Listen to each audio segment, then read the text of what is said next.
Dalam Sahihul Bukhari ada diceritakan tentang 3 orang. Baginda Rasulullah bercerita tentang 3 orang.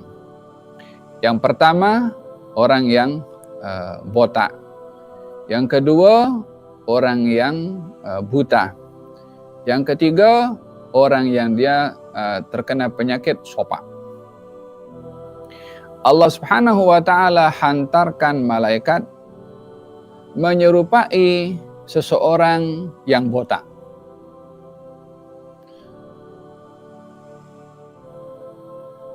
Allah menghantarkan malaikat menyerupai seseorang datang kepada orang yang botak tadi.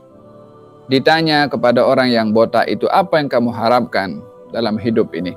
Katanya, aku mengharapkan supaya rambut aku tumbuh dan nampak aku ini handsome. Maka didoakan oleh malaikat itu, tumbuhlah rambut sehingga dia nampak muka dia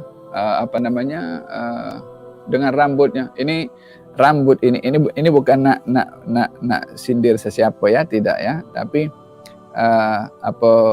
kata dalam asar, rambut ini adalah mahkota. Oleh sebab itu rambut ini tidak boleh diurus dengan cara yang tak betul. Hak rambut itu disikat, dibersihkan. Jadi rambut itu menjadi penghias juga. Kemudian seorang tadi yang meminta supaya rambutnya itu tumbuh dan nampak sempurna, didoakan oleh malaikat sehingga pun tumbuh dan menjadi sempurna. Lalu ditanya, apa harta yang kamu suka? Dia mengatakan, aku suka onta. Maka diberi onta, sepasang jantan dan betina. Maka beranak pinak onta ini semakin hari semakin banyak. Lalu yang terkena penyakit sopak pun ditanya oleh malaikat yang menyerupai seseorang, apa kamu mahu? Dia mengatakan, supaya aku sembuh daripada penyakit ini. Dia pun sembuh. Ditanya, apa harta yang kamu suka? Dia kata lembu. Maka diberikan lembu sepasang, beranak pinak banyak. Yang ketiga, yang buta ditanya, apa kamu harapkan? Dia mengatakan, aku ingin boleh melihat. Didoakan, maka dia pun boleh melihat. Ditanya, harta apa yang kamu suka? Dia kata kambing. Maka diberikan kambing sepasang, beranak pinak sehingga menjadi banyak. Waktu berlalu, malaikat datang balik kepada si orang yang dulunya dia botak. Kemudian malaikat datang menyerupai keadaan orang yang botak itu dahulu, yakni rambutnya tak ada rambut, dan menampakkan diri sebagai seorang miskin. Untuk menguji, lalu malaikat datang meminta pemberian, yakni meminta lembu lah, meminta sedekah. Kata orang yang dulunya botak, yang sekarang dah kaya raya, jadi saudagar onta, yang satu lagi saudagar lembu, yang satu lagi saudagar kambing. Banyak hartanya. Ketika malaikat menyerupai orang yang botak dan meminta sedekah, kemudian orang yang botak, yang dulunya itu botak itu, dia kata macam memperlih kepada orang yang meminta tadi, yaitu malaikat yang menyerupai orang yang meminta-minta.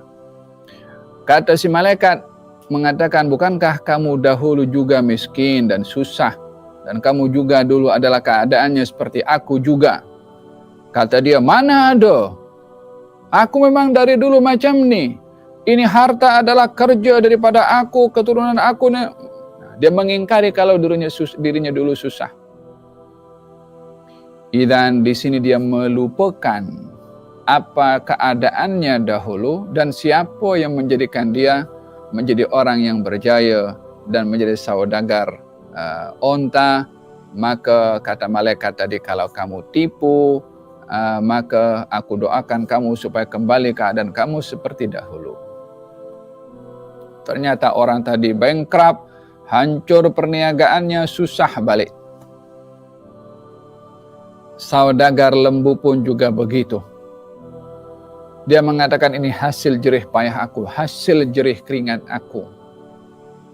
Maka dia pun kembali susah juga.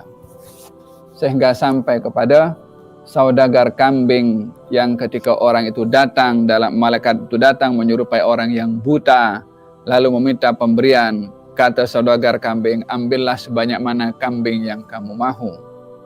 Kata malaikat, aku ini adalah malaikat yang diutus oleh Allah untuk menguji kepada kamu dan juga saudara-saudara kamu yang lain. Maksudnya sih yang botak dan juga yang terkena penyakit sopak itu.